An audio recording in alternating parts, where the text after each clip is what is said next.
The Red Earth, as told by Loki McGill. I am not a journalist, and I am certainly not a novelist, so don't expect any polished fiction or literary tricks here. I don't spin tales, but I do write. You live through enough strangeness in life, and sometimes you feel the need to put it down in words, not because you want attention, but because keeping it inside starts to feel like rot. I've lived through more than one strange thing, and though I never really thought I'd share any of it, here I am. Maybe I'll vanish after this. Maybe you'll hear from me again. That's up to the Red Earth. I am 26, and I live alone. My family's alive and well, just far away. My work takes me all over, and eventually I decided I liked the silence. Living alone is a luxury I don't take lightly. No one watching you, no one asking questions. You don't get asked who you are with, where you are going, why you are still awake at 3 in the morning. That doesn't mean I don't love them or miss them. I do. But I need the stillness more than I need conversation. By day, I am a sales rep for one of the biggest pharmaceutical companies in the country. Not glamorous, but solid work. I started right after graduation, and I've never looked back. But when I come home, I write. Not poetry or novels, nothing like that. I write people's stories, real stories. I used to think horror was all nonsense, ghosts, demons, creatures out of folklore. I scoffed at all of it. Then something happened that made me stop laughing. At first, I looked for something I could write about. Some odd case, some inexplicable tragedy. But everything I found felt second-hand, already told, already digested by someone else. And there was this podcast, Cosmic and Body Horror, who had picked the genre clean.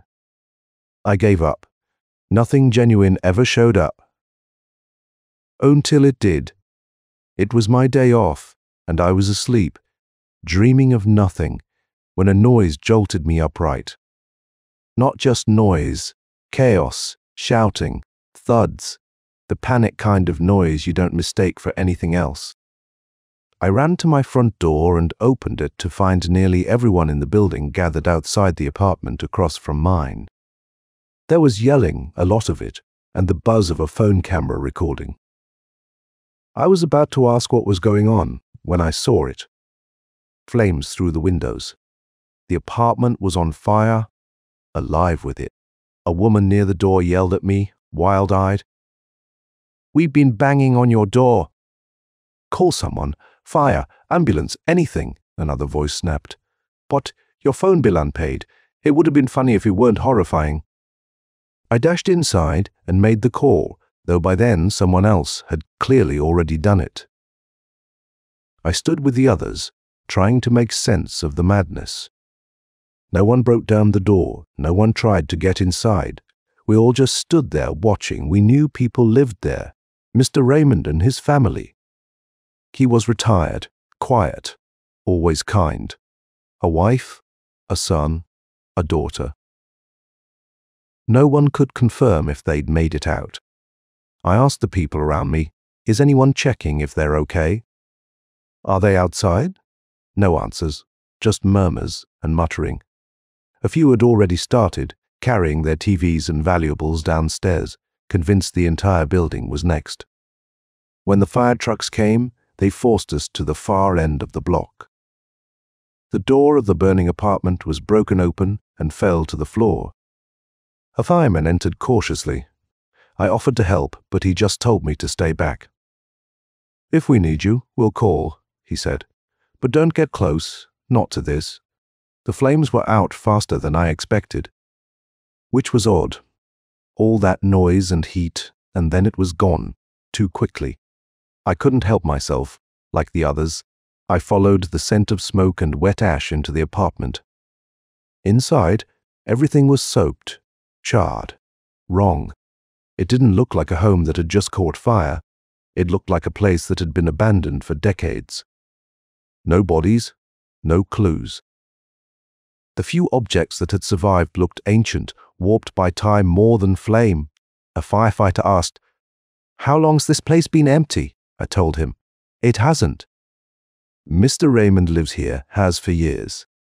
He looked around and said, "Doesn't seem like it. Look at this. It's like a damned museum." He wasn't wrong.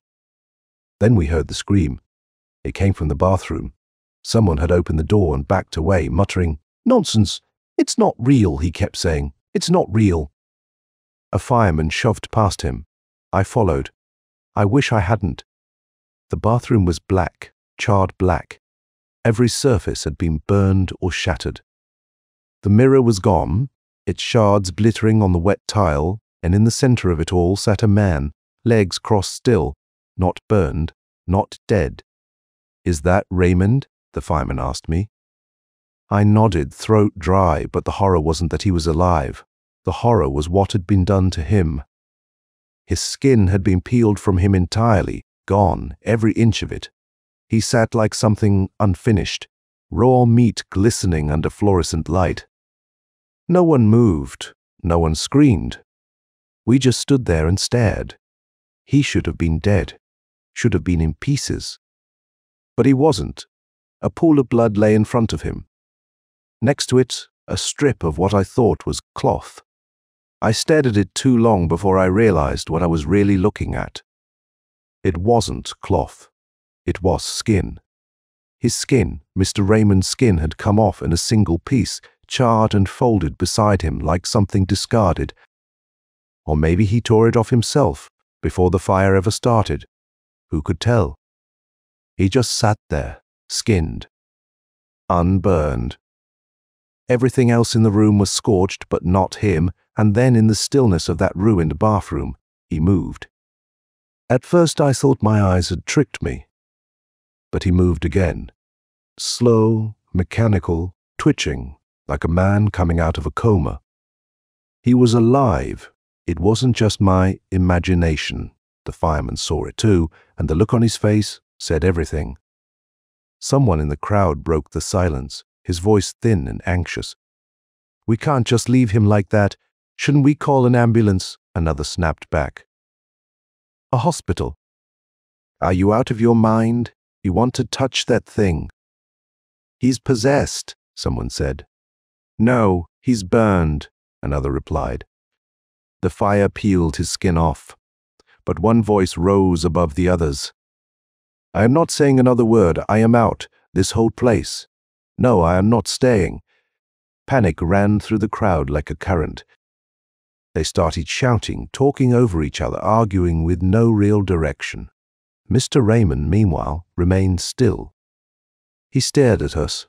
No expression, no acknowledgement. He didn't blink, didn't flinch, just watched, and not like a man in shock. More like something that had never blinked in its life. "How are we supposed to carry him?" someone muttered. "Move him with what?" We hesitated. We took half steps forward, then back again, when something is wrong. Not wrong like someone bleeding or unconscious. Wrong like it's not supposed to be here, like it's wearing a human shape, but didn't start out that way. Still, we moved closer. He didn't react, not until we were within arm's reach. Then he opened his mouth and screamed. It wasn't the kind of scream that comes from pain. It sounded like a signal, and what came out next wasn't language. Not gibberish either. It had cadence, rhythm, some awful structure that hinted at meaning just outside our grasp. The fireman recoiled. One of the ambulance guys dropped the stretcher and ran, stumbling as he went. Others backed off entirely. I didn't blame them. No one could make sense of it. We froze there like statues, while Mr. Raymond lay on the floor convulsing and howling in that strange, inhuman tongue. One of the medics had collapsed beside the door, his hands shaking, eyes blank. Whatever he saw, or thought he saw, was enough to break something inside him. The other medics cried out for help. "We need to move him, whether to the morgue or a hospital. We can't leave him here, please. Don't make us do this alone." A firefighter stepped forward. He looked at me, and I could tell he was hoping I'd volunteer. "You've done enough," he said. "Let me handle this." I hesitated. I almost insisted on helping, but something in me, something deep and ancient, told me to walk away. I nodded and stepped aside. Let them deal with it. I'd ask questions later. From a distance, the firefighter leaned close and whispered, "Don't tell anyone what you saw. Only a few of us witnessed it, and no one's going to believe it anyway. Let it die here. Just wait and see where it leads." I don't know what happened next. They sealed the apartment. The landlord had a new door installed, triple locked. No one went in or out. But I couldn't let it go. Curiosity always gets the better of me, so I asked the doorman what happened. They said his skin was torn off. He told me. They took him to St. Michael's down the street. "Hospital?" I asked. "He's still alive. Didn't die. They kept him." I called the hospital pretending to be a relative, just to confirm it. "Yes," they said. "You can visit any time." I hung up and stared at the wall, stunned. After all that he didn't die, I tried to forget it. Pushed it out of my mind. But as I sat there thinking, I heard voices, not loud, not words, just the murmur of speech from inside my own apartment. I checked the television off, radio off, phone in my hand. Still, the sound didn't stop. It didn't fade when I left the room either. I could hear it just as clearly in the kitchen, not exactly afraid, but far from calm. I switched on the radio and tuned it to Gospel FM. The moment the station came through, everything stopped. Or maybe I just felt calmer. Maybe it was psychosomatic. The heaviness in the air lifted and I breathed like I hadn't in hours. I moved toward the kitchen window, just needing to see something ordinary. But what I saw instead was the dark shell of the Chestnut Ridge Apartments. One of the windows was open. I don't know if someone had forgotten to close it, or if something had forced it open. But it gaped like a wound. Then I saw it. A single candle glowed in the darkness. It floated. No, it moved, as if carried by an invisible hand. It passed from one side of the room to the other, and then, in the space behind the flame, something looked out the window. The courtyard between us was dim, but there was enough light to make out a shape. Not a face, not a man. A shadow, solid, black, thick like smoke, trapped in a man's outline. No features, no eyes, no skin. It leaned forward slowly, as if peering at something below. Then its head tilted. It had seen me, my chest locked up. I couldn't feel my legs. I didn't dare move. It kept watching. It studied me. Not like a predator, not like a man, but like a scientist examining a specimen. I slammed the window shut and ran into the living room. I turned the television to the same gospel station and blasted the volume. I did the same. With the radio, I filled the apartment with sound. Voices, prayers, anything. It was the only thing I could think to do. Don't tell me it wasn't a demon. What else could it have been?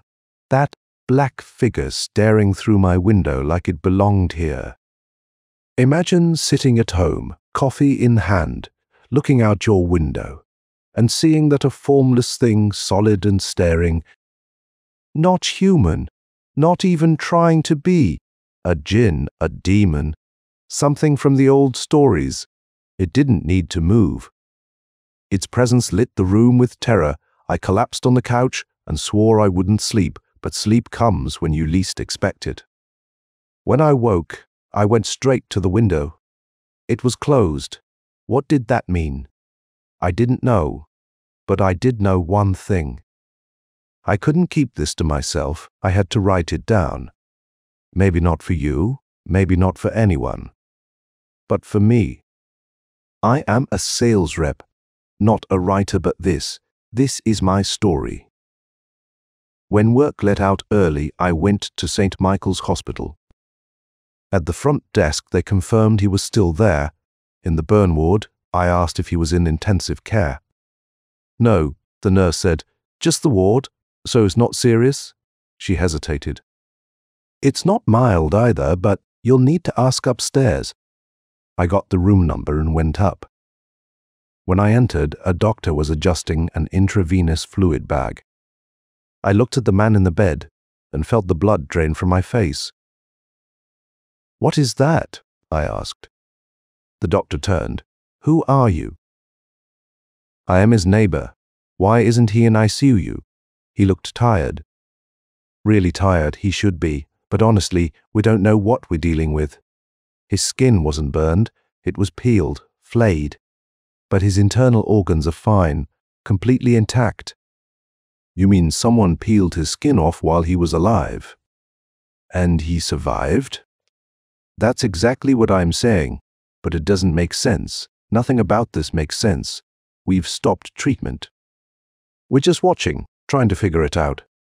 "So what now?" He shook his head. "Nothing we can do. If you were close to him, my advice, walk away." "Why?" "Because no human being should be alive after what was done to him. No fire can peel skin like that. No knife can do it that cleanly. What happened to this man isn't natural, and I've been a doctor for 30 years. He looked down at the man in the bed, no skin but no damage, and added almost to himself, "I am not even sure he is one. There is no natural way for something to flay a man alive and leave his skin laid out beside him like discarded clothing. But that's what the paramedics claimed. There is no fire on earth that could have peeled off his skin without burning him. Yet the man was flayed, and the room was untouched by flame. The logic unraveled." The engineer turned to me, pale, incredulous. "What does that mean? Do you have an explanation?" I shook my head. "No, I've got nothing. I am not coming back. I am done." Maybe the doctor saw the fear behind my voice, or maybe curiosity drove him. Either way, he leaned in, lowered his voice, and said, "Let me show you something. There is a mark burned into him, a shape." "A shape?" I asked. He nodded. "A letter branded into the flesh." He pointed toward the man's arm. I looked, though every instinct told me not to. The body lying in that bed wasn't a man. It was meat, a slab of raw, glistening tissue soaked in blood. The sheets were soaked, the mattress bled red, and there, scorched into the muscle of the exposed arm, was a single Arabic letter. "Kaf." "What the hell is that?" I said, backing away. The doctor looked at me. "I was hoping you'd know. You are the neighbor, right? You lived across from him." "If I don't understand it," I said, "and you are the doctor, and you don't understand it either, then what is he? And how is he still alive?" He watched me carefully. "Ever seen Face? Off that movie where they surgically remove and replace faces?" "Yeah." "I've seen it. Well, what happened to this guy? It's like that, as if someone performed a perfect surgery, peeled him clean." He paused, eyes hardening. "Stay away from this. I am serious." "Why?" I asked. "It's just a strange case, a medical mystery." "No," he said, "it's more than that. Nurses say strange things happen at night. The room fills with whispers, not voices, not speech, just noise, low and constant and light, not from any fixture, light so bright it pours out under the door and casts shadows into the dark hallway. One nurse insisted on going in to investigate. "And what did she see?" I asked. He shook his head. "Ask her when she wakes up. She's been in the neurology ward ever since." The doctor left, and I found myself standing alone at the edge of the man's bed. The intravenous fluids hung silently. The breathing machine hissed. I leaned in. "Who are you?" I whispered. "What happened to you? Were you even the one in that apartment? Or was it someone or something else? Tell me something. Anything." No answer. He had no eyelids, just the raw, exposed whites of bulging eyes, locked wide open, aimed at me. He didn't blink. Didn't stir, but I swear those eyes tracked my movements. I turned and left. I couldn't stay. I went home, but I couldn't sleep. My mind wouldn't slow down. My thoughts circled in tight, meaningless loops. Then at midnight the voices returned. Only this time they were louder. They didn't whisper, they shrieked. It sounded like children, screaming, crying, not close, but not distant either, just somewhere inside the walls. I leapt from the couch, ran to the windows, and slammed them shut. My eyes were drawn toward the kitchen, pulled toward the window that faced Mr. Raymond's apartment. But the window was closed. Everything looked normal. I told myself I had to get out, couldn't stay there a second longer. I rushed to the elevator and slammed the button. The damn thing never worked right, always stalling. But eventually the doors groaned open, and I stepped inside. The car just sat there. I banged on the walls, then the control panel. Nothing. The lights flickered, once, twice, then died. The hum of electricity vanished. The sound around me changed, empty, thick with something unspoken. I stood in darkness, a breathless, sentient kind of darkness, the kind that watches. Then something slammed against the elevator door. From the outside, I stopped breathing. Then came the voices, not from inside the shaft, not mechanical. Not human, they rasped and clicked, closer to insects than people. The power surged. The lights snapped back on. The elevator groaned and moved, but something felt wrong with the sound. It didn't sound like this building. It didn't sound like anything I recognized. Either the elevator was broken or I was. It stopped at the ground floor. The first metal door slid open. The second, an old glass panel gate, refused to move. It wasn't even locked. Not really. Just stuck. I pushed. It didn't budge. I turned to see if someone at reception had noticed me, but there was no one. Then I saw him. A man stood at the bottom of the stairs just outside the glass, staring at me. He didn't move. Didn't blink. He didn't look frightening. Just wrong, like he'd been put together from memory. I gestured. Please open the door. He smiled. A wide, unnatural grin that split his face in half. Then he lifted a hand and slowly, deliberately shook his head. No, panic kicked in. Please, I'm trapped. Open the damn door. I pounded on the glass. He raised both hands. So did I. When I hit the glass, he hit it too. Same motion, same rhythm. Then he stopped. He tilted his head forward and drove it into the glass. Once, then, again and again, until his skull split open and the blood ran in rivers across the glass. It soaked the frame, painted the stairs, and still he kept going. That was the moment the building seemed to wake up. I heard screams, doors opening, footsteps echoing. The hallway filled with panic. People were shouting, but no one was talking about the man I saw. Because when I looked again, he was gone. Just gone. Nobody, no footprints. Just blood. Blood on the glass. Blood on the floor. I didn't wait. I ran up the stairs, heart hammering, each step echoing louder than the last. On the landing, I saw someone lying in a pool of blood, a man still breathing, but barely. His skull had been fractured, same as the one downstairs. But this one was real. He was sobbing, whispering something I couldn't make out. Hovering above him was a black figure. It wasn't a man, it wasn't anything. It had no face, no outline, just the shape of something that shouldn't exist. It was feeding. The man looked up at me, eyes wide, pleading, begging, and I did nothing. I ran, I reached my floor, but more screams followed.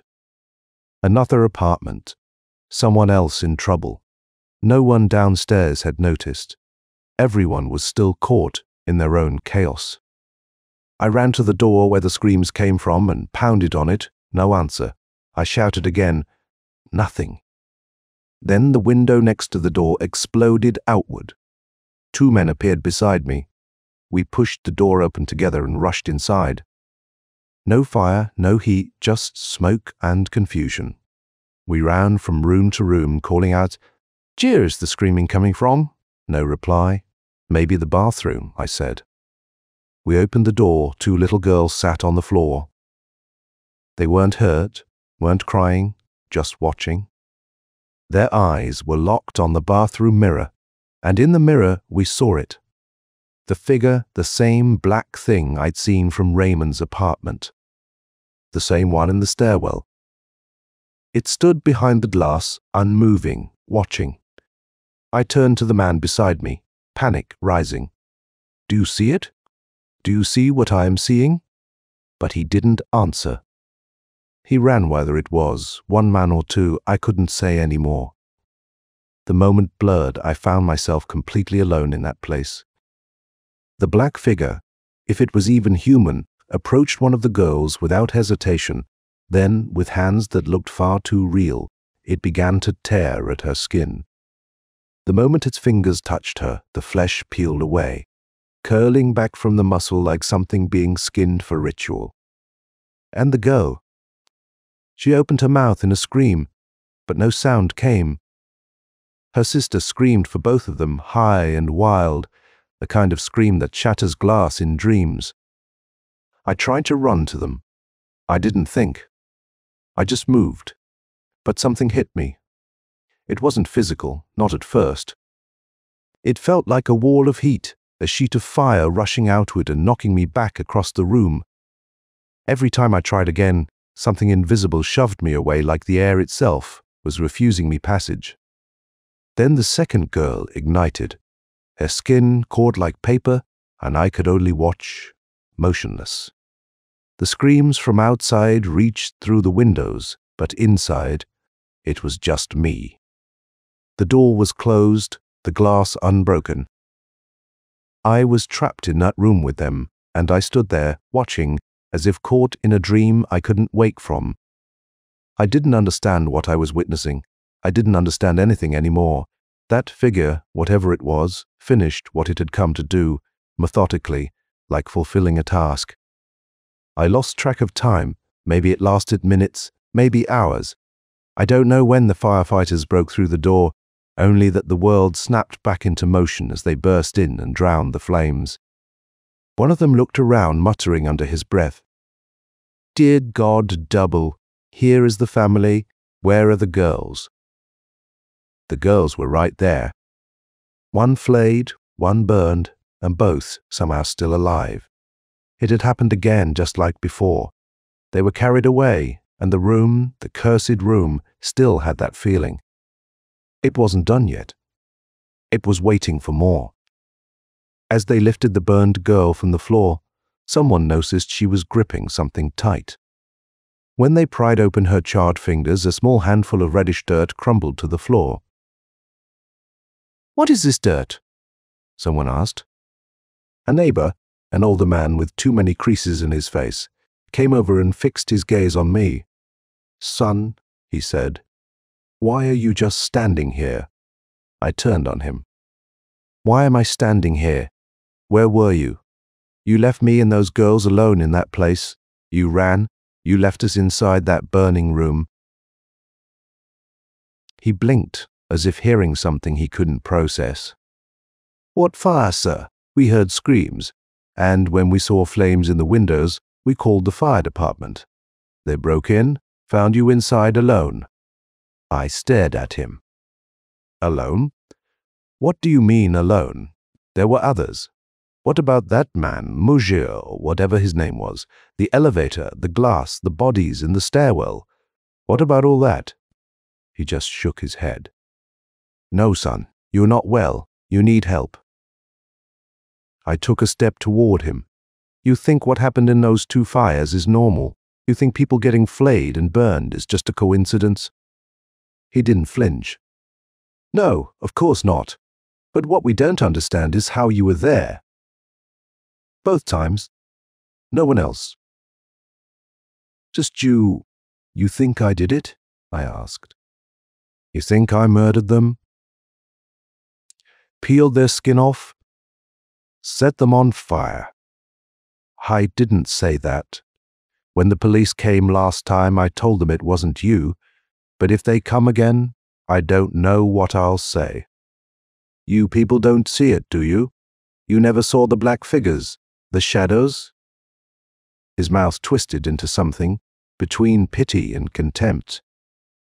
We don't see black shadows, or green ones, or red ones. That was the moment I realized it. To them, I was either a liar or a lunatic. Maybe both. Then remember what I'm telling you, I said. The third fire is coming. Same thing that burned the first, and the second, it'll burn the third. He held my eyes. And what if the third fire is yours? What do you mean? Maybe your apartment is next. I didn't reply. I turned and walked away. I went home. I called the hospital and asked about Mr. Raymond. He knew something.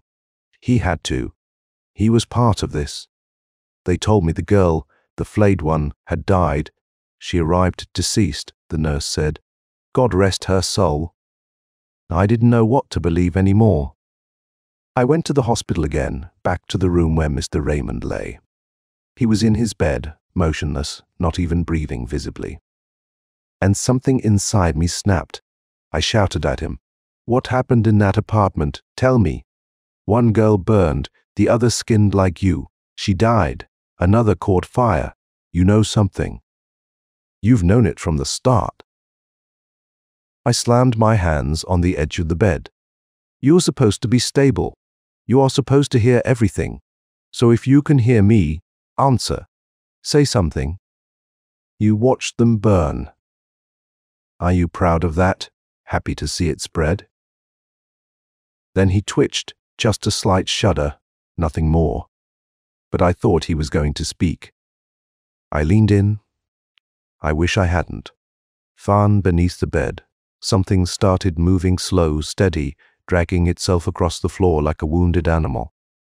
It was the shape, the black thing.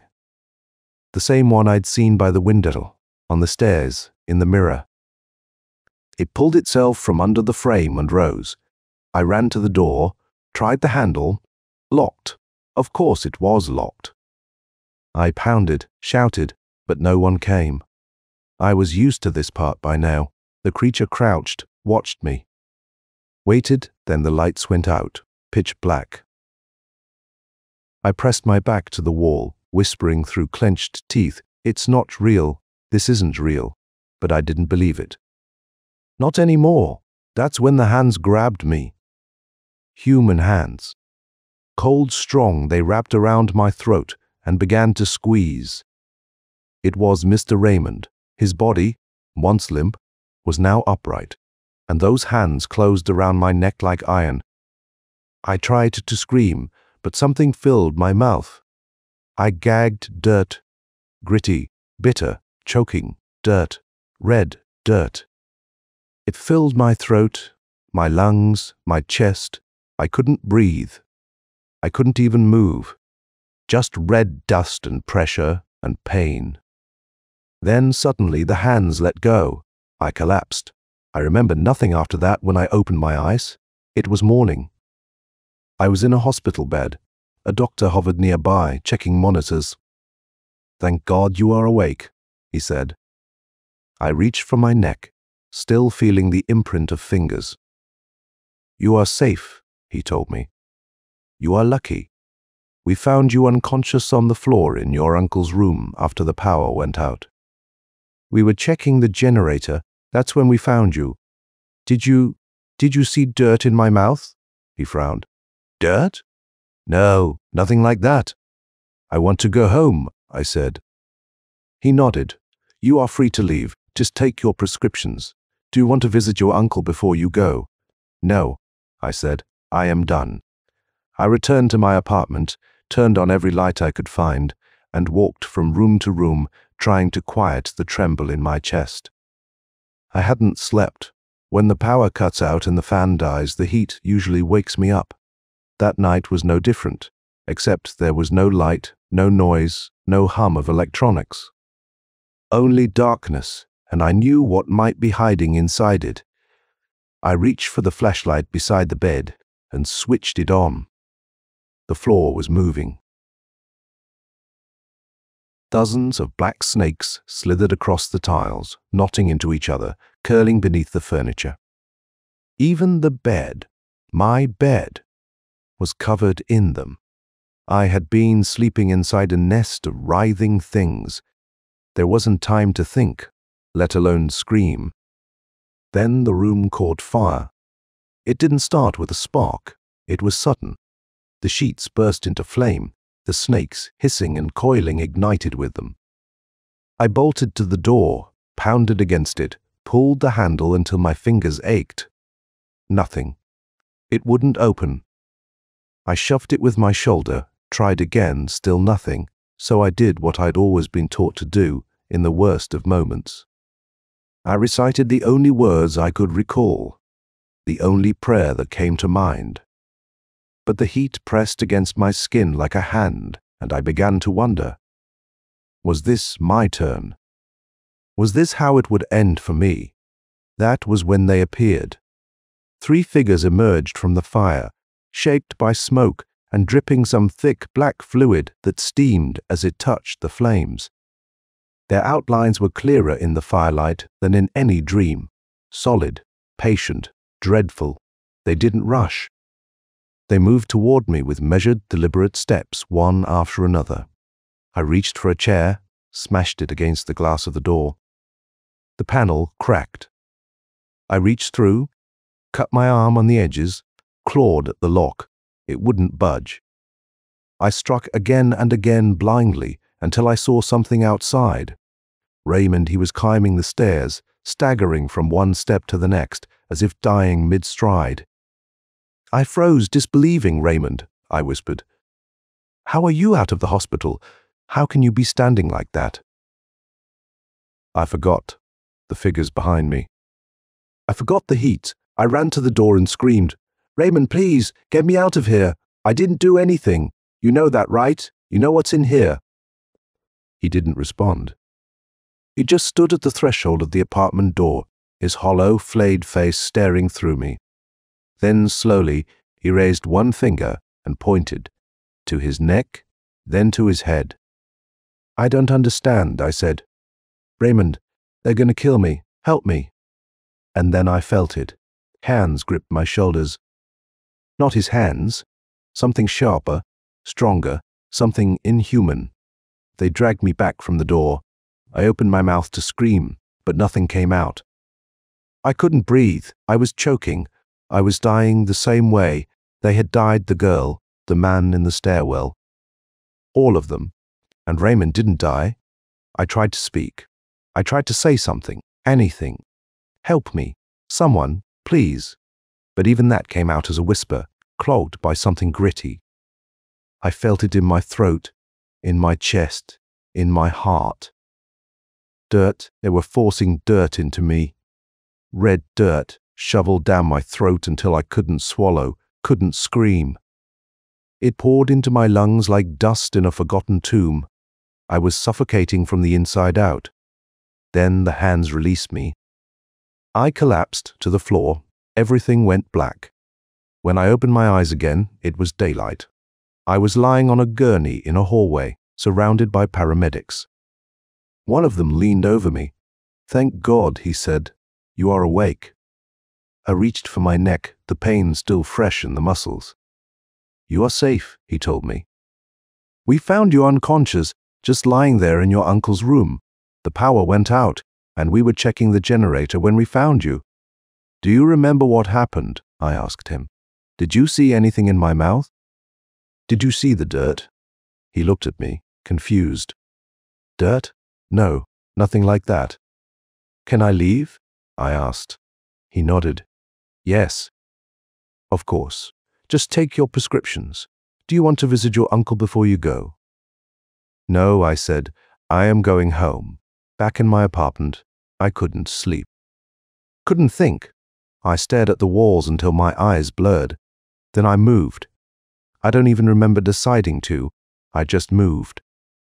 I walked out, down the stairs, into the street. I didn't speak to anyone. I just ran, barefoot, half-dressed, still in hospital clothes. People screamed when they saw me. I looked like I'd been pulled from a grave. Blood stained my shirt. My hands, my face, but none of it was mine. And the strangest part was that I wasn't afraid of the blood. I was afraid of the dust. It was on my arms, my legs, my face, in my mouth. I could feel it in my lungs, still, that same red dust I saw in the burned girl's hand. The red earth. That's when I knew. It was a mark, a sign. Wherever the red earth appears, something is about to burn. A house, a room, a person. Raymond had it. The girl had it. Now it was on me. I ran to the hospital. I don't remember how I got there, just that I was moving fast, through traffic, through crowds. People shouted. Someone tried to grab me. "Sir, wait! You need help!" I didn't stop. I burst through the hospital entrance. "Where is he?" I shouted. "Bobia, here is Raymond." The nurses froze. Someone pointed toward the elevator, but I didn't wait. I ran to his room and threw the door open. It was empty. The bed was stripped, the walls were bare. Raymond was gone. I stood there staring into the corners of the room, trying to understand what had happened. Behind me, footsteps approached. I turned quickly. A group of doctors stood in the hallway. One of them, the one I remembered clearly, met my eyes. His face turned pale. "It's all right," he told the others. "Leave us." One of the interns said, "Doctor, he's bleeding." "I'll handle it," he replied. "Just step outside." The door shut. The man standing inside was trembling, trying to keep his hands steady, but his body betrayed him. "You here is Raymond?" I demanded. "Where is he?" He only shrugged, a pathetic, wordless gesture that might have meant, "I don't know." "What do you mean? You don't know? You are a doctor, aren't you? He was here, right here in this room." His eyes flicked around the corners, lips moving without speech. It was as if someone had stolen the language right out of his throat. "You are going to talk," I snapped, "or I'll report this to the board, to the hospital, to anyone who'll listen." He finally broke. "Wait, just wait. I came in yesterday, same as I always do, just to check on him. His condition hadn't changed. He was still unconscious, eyes open, vitals stable. We check on him every shift in case something changes. Just in case. My life depended on Raymond now. The man who should have been dead was the only one who knew what was happening. The only one who could explain the red earth, and why I, unlike the others, was still alive. Why hadn't I burned? Why hadn't I died? I ran from the room like a madman. The staff in the hallway turned as I passed, their eyes widening at the sight of me. Blood on my face, dust on my clothes, barefoot and shaking. They screamed when I reached the lobby, thinking I was injured or dangerous. But I didn't stop. I tore past the desk, past the nurses shouting, "Sir, please, let us help you. We'll get a stretcher." I kept running back toward Raymond's room. I burst through the door. It was empty. The bed was stripped, the machines silent, the shadows stretched long across the walls. He was gone. I stood there, frozen, heart pounding against my ribs. Then came the sound of footsteps. The staff had caught up. A doctor entered, the same one I had spoken to days before when he saw me. His expression changed. He looked like he'd seen something pulled out of a grave. He raised his hand to the others. "It's all right," he said. "Give us the room." A younger doctor pointed. "He's bleeding." "I'll handle it," he said. "Step outside." Once we were alone, the doctor backed against the wall, his face drained of color. "Where is he?" I said. "Where is Raymond?" Again the shrug, that same helpless, infuriating gesture. "I don't know. You are a doctor," I growled. He was admitted. "Right in this room. You saw him every day." He didn't answer, just stared like I wasn't even real talk, I shouted. "Or I swear I'll make this public." "Wait." He snapped, his voice cracking. "Just listen. I came in yesterday, like I told you. I entered the room and saw him sitting upright. First time I'd seen him move. He wasn't saying words, just making these low sounds. I couldn't make out his face. It was blurred, as if someone had smeared a fog over him. It looked like he was weeping, or maybe laughing. I couldn't tell, and I just froze. His voice shook. I didn't go in. I couldn't. I stood there at the doorway like something was holding me in place. Then he turned his head, slowly, and looked straight at me, opened his mouth, so wide I thought it would split, but no sound came out. None. Not a scream. Not even breath. The man rubbed his hands together nervously. Then he collapsed, fell out of bed and hit the floor hard, started crawling, dragging himself across the tiles like an animal. I didn't know what to do. I didn't even call for help. I was afraid that if I made a sound, he'd come at me. I didn't speak. I waited. He reached me, grabbed my leg, looked up and asked. I blinked. How the hell does he know my full name? I barely even know him. I asked the same thing, the doctor said. He just shook his head and asked if I recognized an address. He gave it to me, some place out along Old Ridge Trail. I told him I'd never heard of it. Then he said something strange. The doctor hesitated. What? He said. He spoke your name. He, I said. Who? Raymond. I thought he couldn't speak. I don't know. The doctor said. I told you before, there is something wrong with him. Something not human. I told you not to get involved. And now you are here again, asking the same things. But you don't want answers. You want someone to blame. No, I said. I want the truth. You really want it. He reached into his coat pocket, pulled out a small folded paper, and tossed it toward me. It fluttered to the floor. I picked it up. A name, an address, written in shaky handwriting. Who's this? I asked. Luther. I don't know. That's who Raymond, or whatever he is, kept muttering about. I found the paper under his pillow. He'd been saying your name when I checked on him. I didn't want to give this to you. I was afraid it would kill you too. Here is Raymond now? I asked. He's gone, the doctor spat. Vanished. Disappeared into thin air. We've filed the reports. There is no explanation that makes sense, but there are enough of us with credentials and excuses to keep the story tidy. It felt like a cover-up. Like everyone, was holding a piece of a puzzle they refused to fit together. And the girl? I asked. He went quiet. We don't know. One moment she was here, next, nothing, like she was erased. He stared past me now at the blank wall behind. I am not lying. You can ask the nurses in the other rooms. They saw, they heard. Just don't come back. Then quietly, stay away from all of this. He left. Outside the room, I saw hospital staff hovering nearby, listening in. The doctor turned on them. Leave him alone. I didn't know what to do. Go to the address. Walk into another fire. I wasn't ready to die. The place was along Old Ridge Trail. Nothing more than a handful of houses. Someone once called a village. I won't say its name. I won't write it here.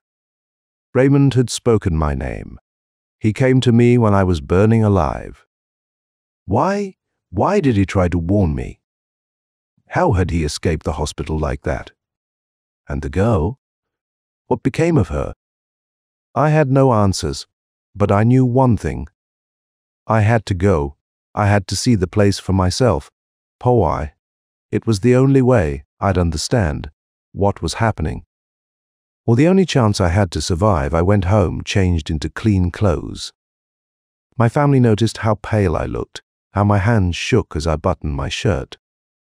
I told them I was tired, that I needed rest. They believed me, but I knew the truth. If I stayed, I'd be putting them in danger too. That night, I didn't sleep. I sat alone in the living room, the clock ticking softly in the dark. 1 hour passed. Then another, then another. Outside, the world was still, but inside the silence, I felt it. Something watching me. I was alone in the dark when I heard it, a door creaking open. It was my mother's bedroom. God bless her, she was never the type to rise in the middle of the night. The moment I turned toward the sound, the power went out. Not unheard of, it happens, but not like this. Then came the footsteps, soft, uncertain. Crossing the room in the dark, I heard her voice, calm but searching. Jesus, where did I put the flashlight? Jesus, she called out. Loki. I am here, I replied, in the living room. Don't worry. Okay, sweetheart, she said. I am just looking for the flashlight. A moment later, I saw light, but it wasn't the harsh, artificial flicker of a flashlight.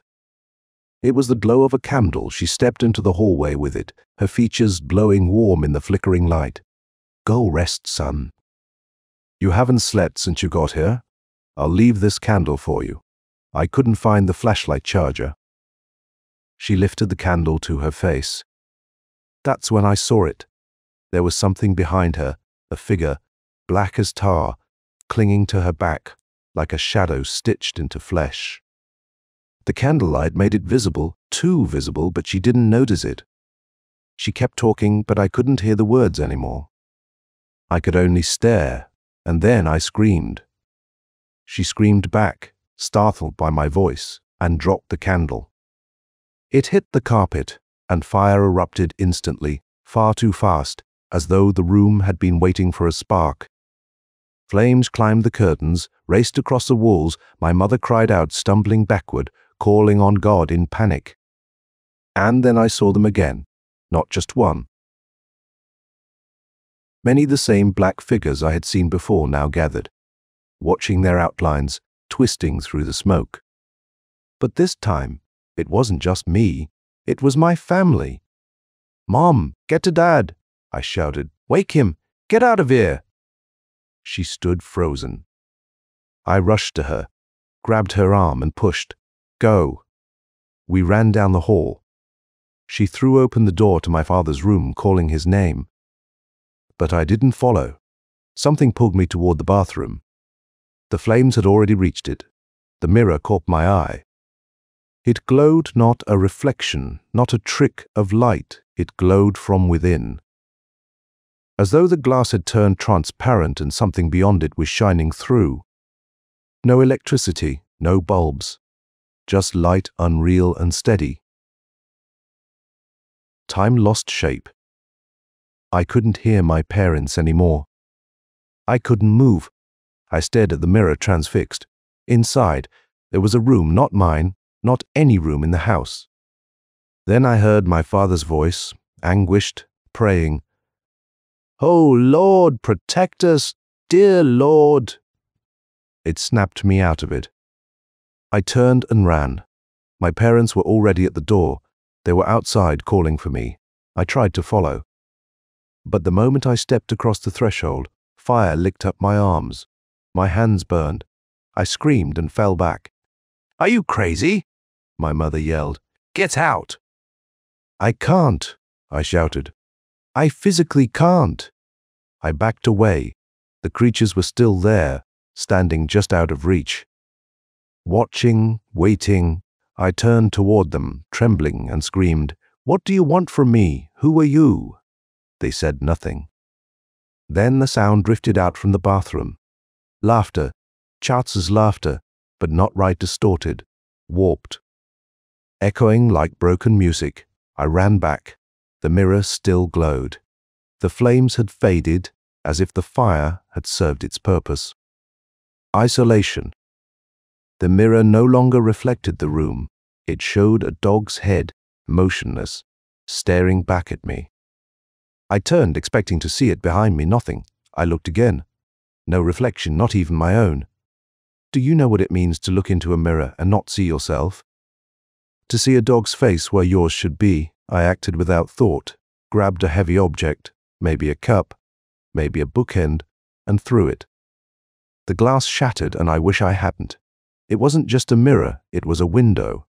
The dog's head began to emerge, slowly, deliberately, its jaws widening as it pushed through the frame. I ran toward the door where I saw people flooding in. Neighbors, strangers, my father among them, leading them forward. The fire had died down just as I'd known it would. I reached out this time. I could step outside. I passed through the door and turned back. "Get out!" I shouted. "Everyone, get out of this flat. Don't go inside. Don't open that door. Let it burn if it wants to burn."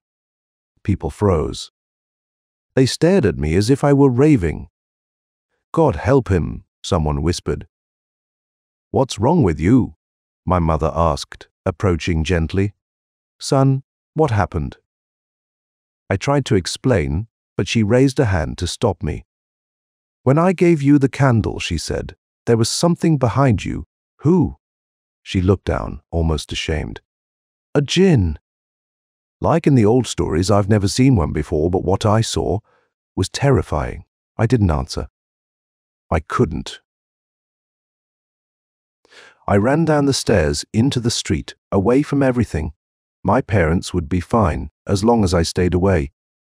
The curse had chosen me. It had entered me the day I stepped into Raymond's apartment. Why me? Why not someone else? But I knew the answer. I had to die. It had always been leading to this. I pulled the folded paper from my pocket. The one with the address, a remote stretch of land off Old Ridge Trail. I didn't know the place. I didn't care. Whatever cure I needed, if there was one, it waited there. Even if it meant the end, I caught the first ride I could find. The driver was reluctant. "That place?" he said. "Past Media City, then into the desert." "Nah, man, that road's bad. Bandits, no lights, whole area's cursed." "You sure?" "I'll pay whatever you want," I told him. He hesitated then. "Just watch yourself near the graveyard, close to Barstow. They say that road swallows people. It took 2 hours to reach it." We arrived just as the sky began to shift. Night pulling away from the edge of dawn, he dropped me at the side of a narrow desert road. No streetlights, just unfinished housing units, scattered like bones, the remnants of a project that had long since died. And there, among the dunes, I saw them, the graves, just like the driver said, one. Small hut stood beside them. The only place with light, this had to be it. I approached the door. It was open inside. An old man sat beneath a bare bulb, silent and unmoving. "Peace be upon you, uncle," I said. He looked up slowly. His eyes were small, clouded. I should be the one asking, "Who are you? Why are you here? You here to bury someone, visit the dead?" I hesitated. "Is this the graveyard?" He didn't answer. "Who are you?" he repeated. I took a breath and tried to explain. "I came from far. I'm looking for someone named Luther Bellamy. They told me I'd find him here, that he's the only one who can help."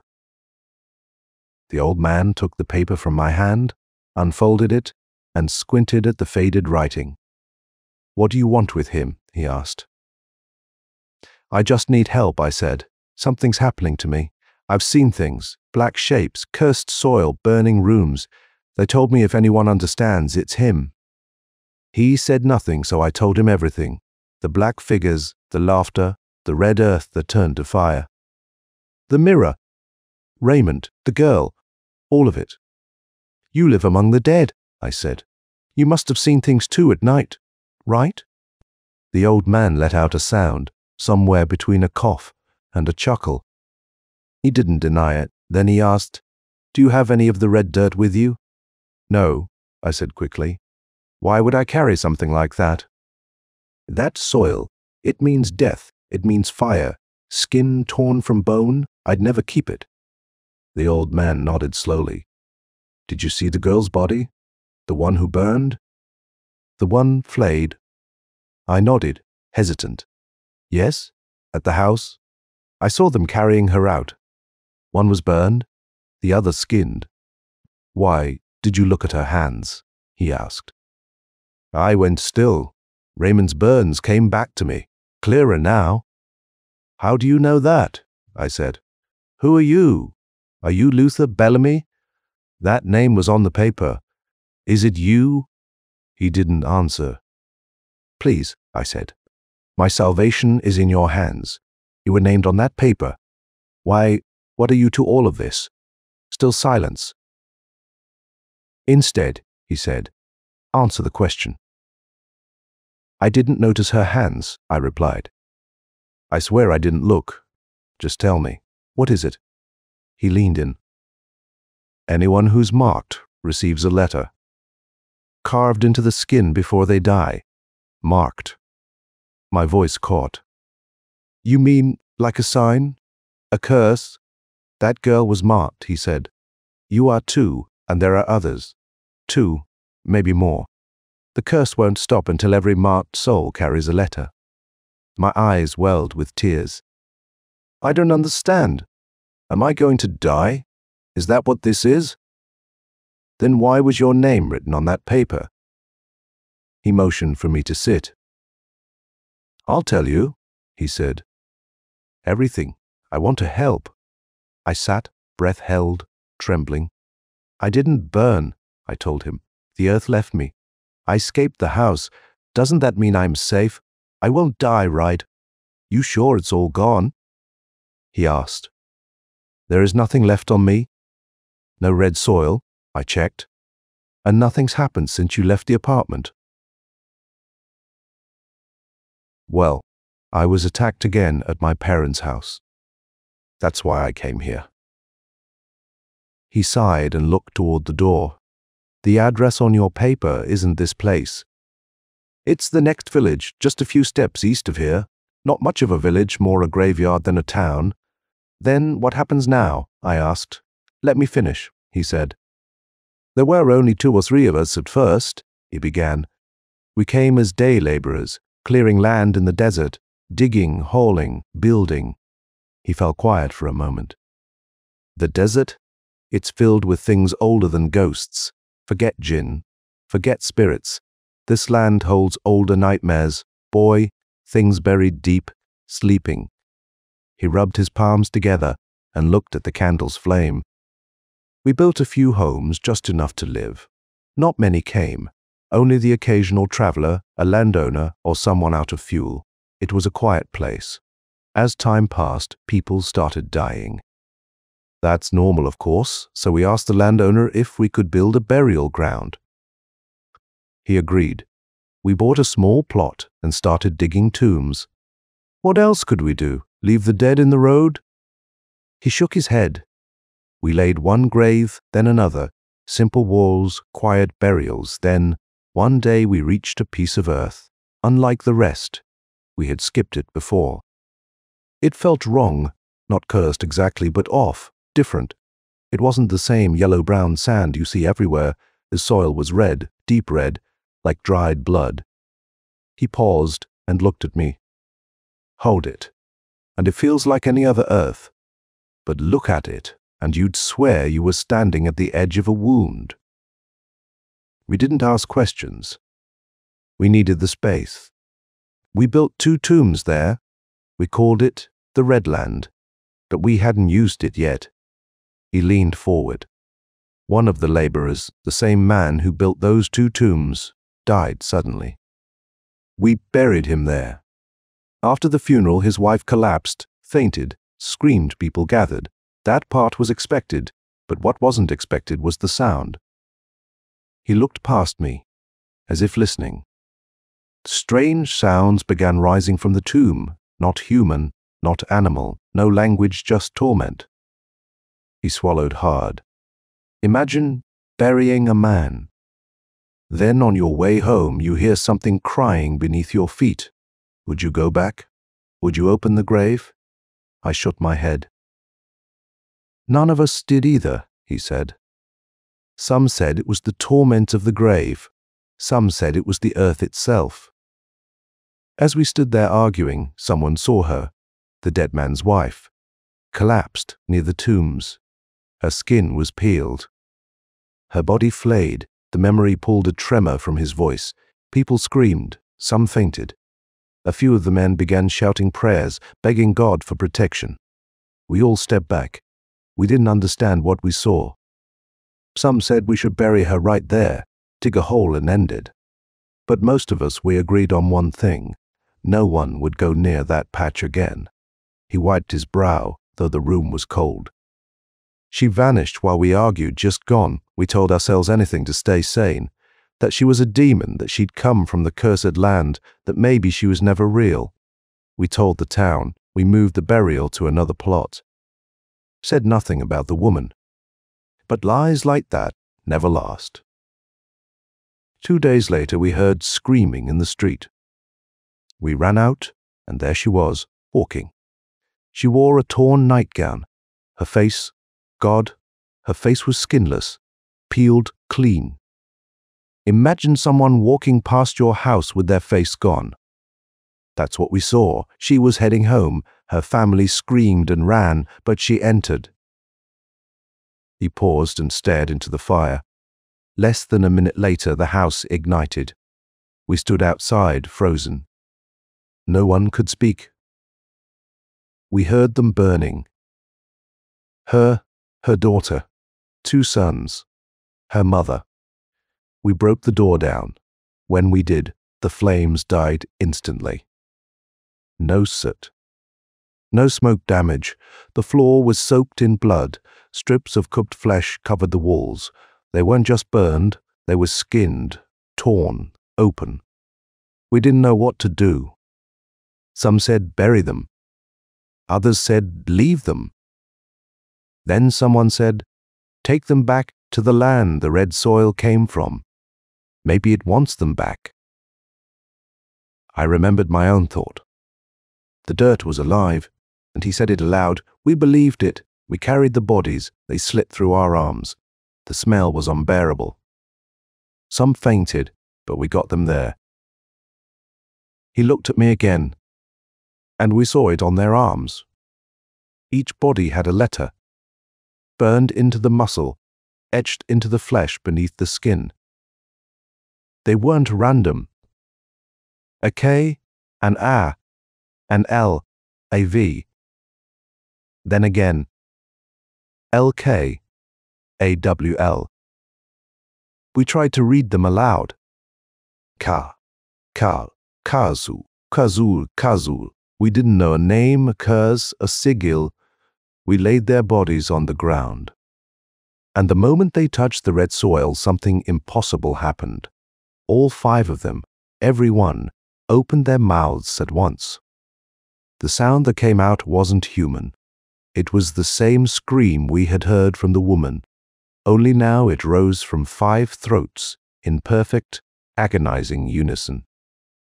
Then, one by one, they began to convulse, and then they exploded, laterally exploded, flesh torn apart from within, as if something had been waiting, buried just under the skin.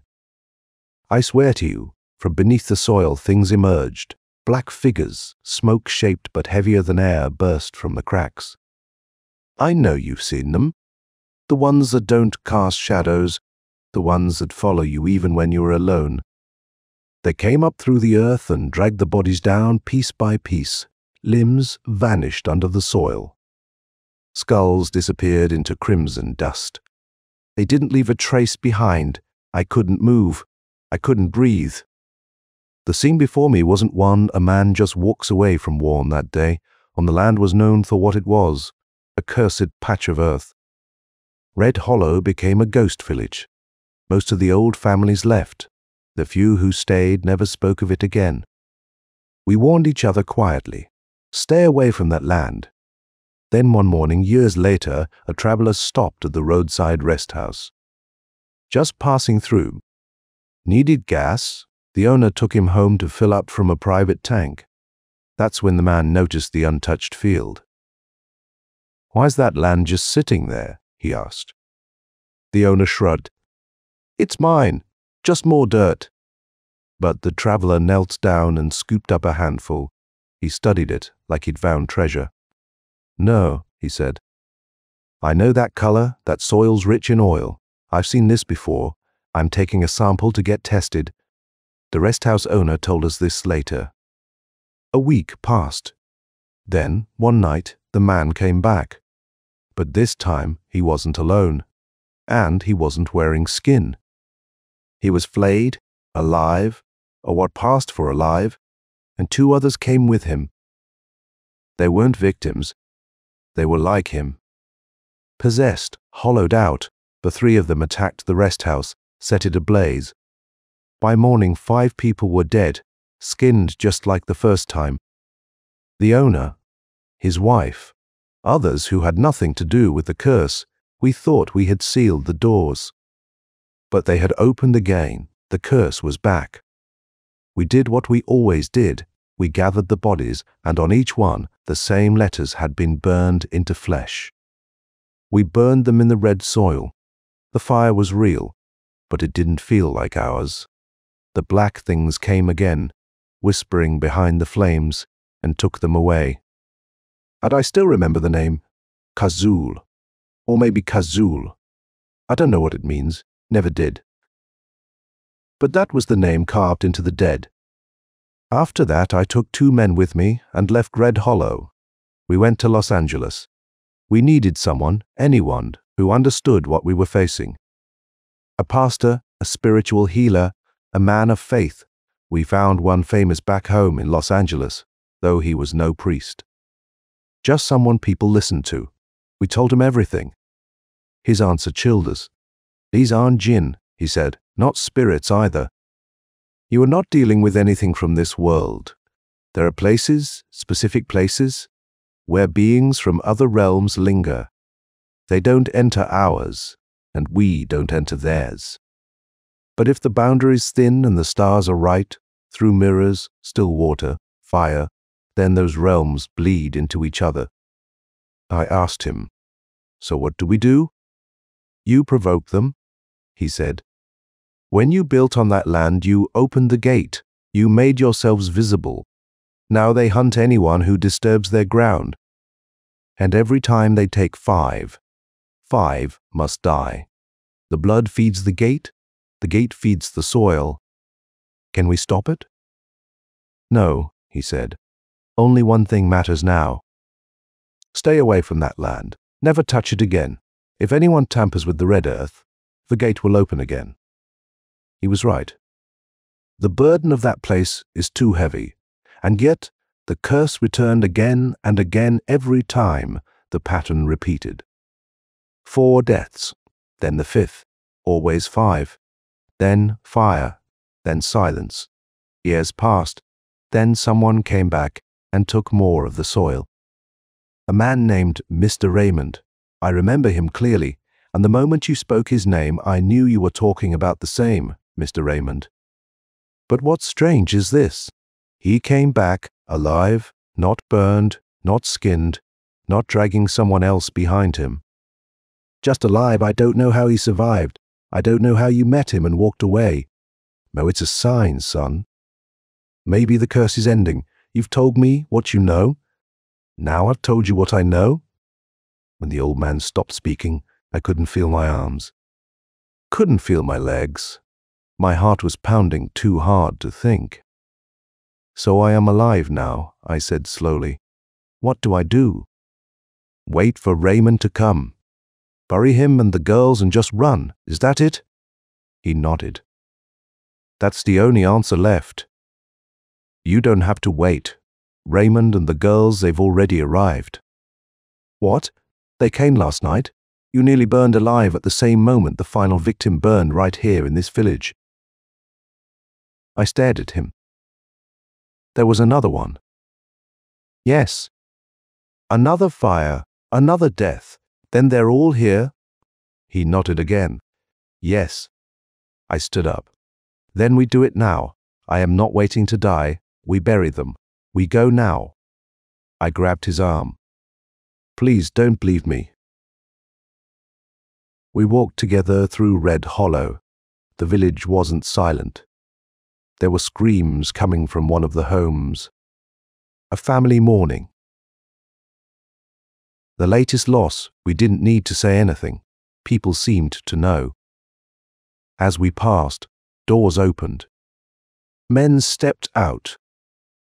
Luther, the old gravedigger, was among them. He spoke quietly to 2 or 3 others. They vanished into the dark and returned with more. Some carried torches.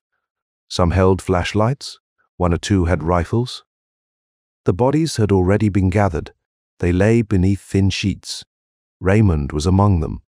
We walked toward the red earth. It looked just as they had described it. Blood mixed with sand, but the blood never soaked in. Dawn was breaking. A line of pale gold on the horizon. The red beneath our feet seemed to glow. The smell, God, the smell. People whispered as they walked, Lord, forgive us. Have mercy, cover us with your protection. Luther and 2 others carried the bodies. They gestured for me to come closer. I stepped forward, my legs weak beneath me. They pulled the sheet back from one of the girls. I looked. And then I heard it, rising up through the soil, a hum, low and deep. We laid the last body down. Luther turned to me and said, almost gently, Step back now, something is about to happen. But I didn't move. I just stood there staring. 1 minute passed, then 2, then 5. Nothing happened. I turned toward Luther, searching his face for answers. He looked at the others. People began whispering quietly at first, then louder as unease rippled through them. And then they grabbed me hands, many hands. Rough and sudden, they bound me, rope around my wrists, arms pulled behind my back. I didn't even have time to understand what was happening. Shock made everything slow and hollow. I screamed, What are you doing? We agreed this was the end of it. Luther's voice came, steady and resigned. Yes, we agreed. We said we'd end the curse, but there is something I didn't tell you. He didn't look ashamed. Every time they take 5, that's the number, but sometimes they only take 4, and one of them survives. Sometimes 5 are laid out, and one of them is still alive. He paused before continuing.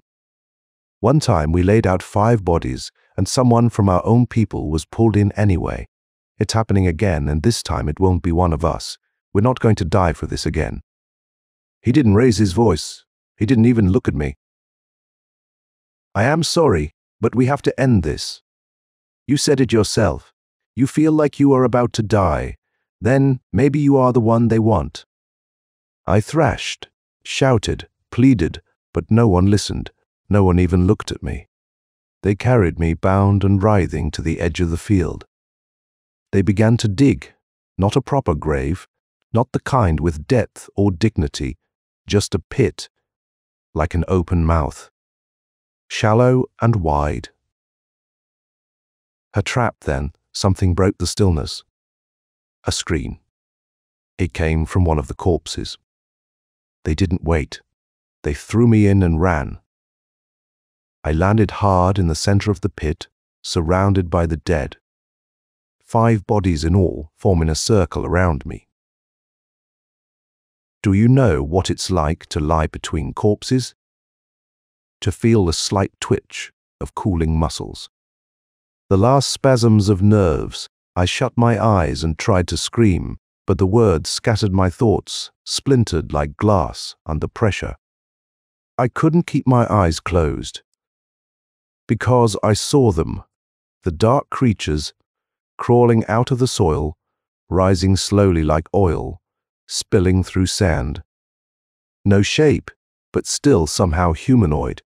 Not smoke, not shadow, something in between. They watched me. They didn't move at first. It felt like judgment. I whispered, Please don't leave me. I don't want to die. But they just stood there. Silent, patient. Justice, perhaps. Luther was right. Maybe someone always had to die. I screamed again. I am okay. I swear I am not marked. There is nothing on my hands. Please don't let them take me. But the black things began moving, crawling toward us, dragging themselves across the pit like wounded animals. Slow, methodical, and then it happened. Each corpse around me began to convulse, twitching violently, and then they exploded. One by one, the bodies ruptured like overripe fruit. Blood sprayed into the air, onto my face, my arms, my mouth. It soaked the ropes. It soaked the soil. The red earth beneath me erupted. It wasn't just dust. It was a wave, a living, breathing tide. It rose in a column and collapsed in all directions, coating everything and everyone. I heard screaming, not from the creatures, but from the men who had just moments ago tied me down. They had returned too late. The storm had already begun. Some of them tried to run, but the red soil clung to them. It got into their clothes, into their mouths. They stumbled, flailed, shouted for help. Luther was among them. I saw him chasing the others, crying out, "Don't go back to Red Hollow, not with the dust still on you. Don't go near the houses." And then the fire came. Fire from nowhere. It started as a flicker in the trees, then roared across the rooftops. Houses caught like they were soaked in kerosene. Flames curled over wood, brick, steel. The creatures began moving, turning their gaze away from me and toward the others. I saw one man try to run through the smoke toward the village. Another froze in place. The black shapes advanced. They were no longer interested in me. I didn't wait. I slipped my hands free. Blood and sweat had soaked the ropes.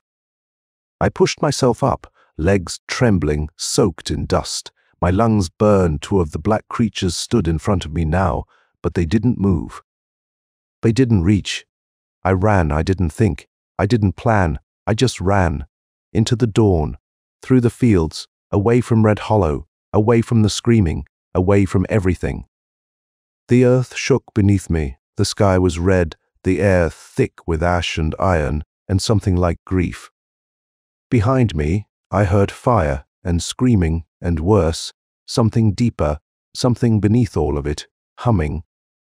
I reached the road curve, and everything went dark. I woke up a week later in a roadside clinic. Small place.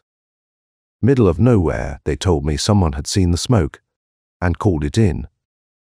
A fire rescue unit found me on the edge of the road, half buried, unconscious. They carried me here. They asked me what had happened. I lied, said I was a traveler, passing through, saw a fire in the distance. Tried to help, passed out from the smoke. What else could I say? That I had been part of it.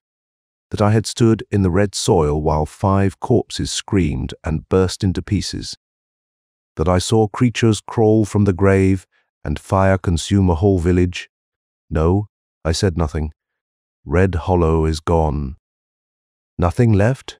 Not even the dead. But does that mean the curse is over, or did someone escape? Is there someone still out there, carrying the red earth? When I left the hospital, I didn't go home. Not to my family, not to my job, not even to my country. I called my parents. Told them I was alive, told them I was traveling. Then I vanished. I'm writing this now, alone somewhere no one knows. Somewhere the red soil hasn't reached. I don't know if I am safe. I don't know if I am the one who survived, or the one who's still marked. And if you are reading this, don't be afraid. The red earth doesn't travel through sound, only through touch. And if you are holding this letter, well, there is something inside the envelope, a little gift. Go ahead. Pass it to a friend. Let them open it. There is always something inside. End of the Red Earth.